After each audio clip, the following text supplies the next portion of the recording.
एक महाभागवत अनन्य भक्त श्री चंद्रहास जी महाराज, उनके पावन चरित्र का अपने लोग श्रवण करते हैं। इससे भक्ति बहुत घनीभूत होती है। केरल देश में एक परम मेधावी सुधार्मिक नाम के राजा राज्य करते थे।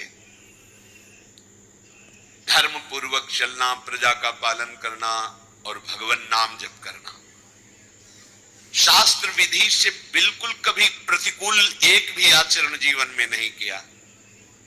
तो उनके यहां महाभागवत चंद्रहास जी का प्रादुर्भाव होता है। भगवान के भक्तों का जिस कुल में प्रादुर्भाव होता है, वो कुल, वो ग्राम, वो नगर, वो देश परम पूजनीय हो जाता है। ये महाभाग्यशाली मूल नक्षत्र में प्रकट हुए। लौकिक में अमंगल माना जाता है और भाव में देखो तो मूल कौन है? नक्षत्र भगवान। ऊर्ध्व मूल मधा शाखा सत्थम प्राहुरभ्यम। सबके मूल कौन है? श्री भगवान। किस नक्षत्र में पैदा हुए? मूल में, भगवत स्वरूप। और लोक में माना जाता है कि मूलन में पैदा हुआ है लड़का, अमंगल है, कुछ नष्ट ही होगा, संसार बड़ा विचित्र है। जैसे बालक रोता है ऐसे उनकी आवाज में निकली, कृष्ण कृष्ण।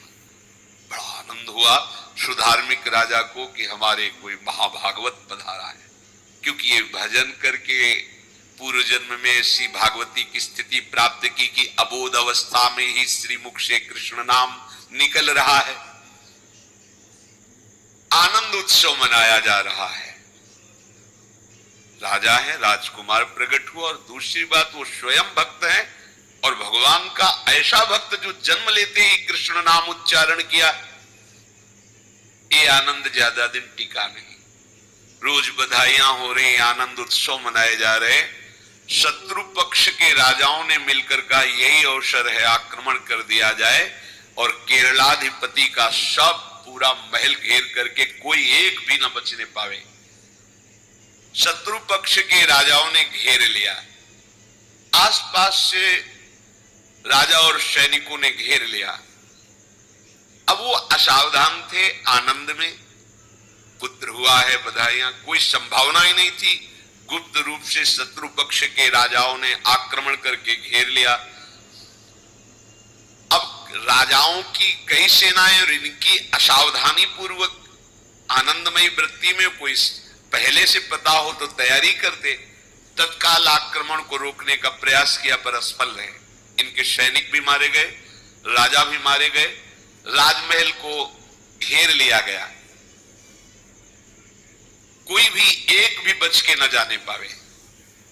तो राजमाता जिनसे चंद्रहास जी का प्रादुर्भाव हुआ था, उन्होंने धाय मां को कहा कि मेरे पुत्र को बचाने में तुम समर्थ हो, मेरे तो प्राण नहीं बचेंगे।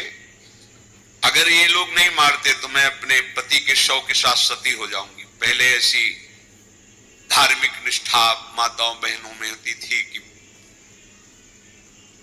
धाय मां ने विचार किया कैसे बचा सकती हूं, आसपास तो सब सैनिक घेरे हुए हैं। तत्काल उसने विचार किया कि अगर हम इनको राजकुमार की तरह ले जाती है तो हमें भी मारा जाएगा और इनको भी मारा जाएगा। देखो कितनी विपत्ति जन्म लेते ही।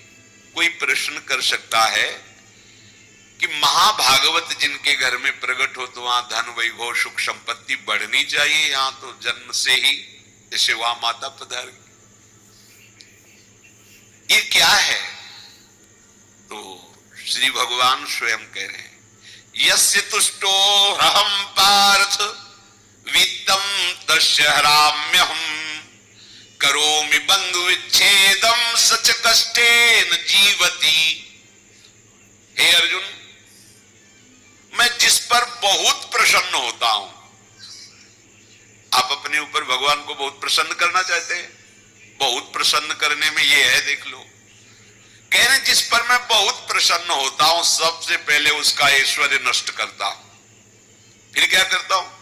फिर बंधु बांधवों का। फिर क्या करता हूं?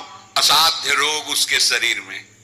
बोले महाराज जी तुम प्रसन्न हुए हो कि पूरे के पूरे नाराज हो गए हो? बोले यही मेरी प्रसन्नता है। क्या? माया का नाश। अब एकमात्र भरोसा केवल भगवान का, दूसरा कोई नहीं। ये सबको पसंद नहीं आएगा। सब तो उस भगवान की भक्ति चाहते हैं कि अगरबत्ती धूपबत्ती तन मन धन सब तेरा स्वामी, क्या लागे मेरा, पर अंदर से कह रहे सब तन मन धन सब मेरा, क्या लागे तेरा। ऐसे तो चलेगी भक्ति। लेकिन कई बार सत्संग में पीछे धाम में कहा था कि भगवान को रिझाकर लोक मांगोगे तो चैन से रह लोगे, और अगर उनसे प्यार करने की बात मन में ठानी, बस मुझे केवल आपकी आंखों में आंखों को मिला करके जीवन व्यतीत करना है, मुझे और कुछ नहीं चाहिए, तो फिर लाडले आपको दुसरिया का कोई आश्रय रहने नहीं देंगे। ध्यान रखना, जितने दुसरिया होंगे तो ये बर्दाश्त हो तो कदम आगे बढ़ावे। बहुत प्रसन्न हो जाओ ठाकुर हम पे, तो कह रहे यस्य तुष्टो हरम पार्थ वित्तम तस्य हराम्य हम करोमि बंधु विच्छेदम सच कष्टेन जीवती।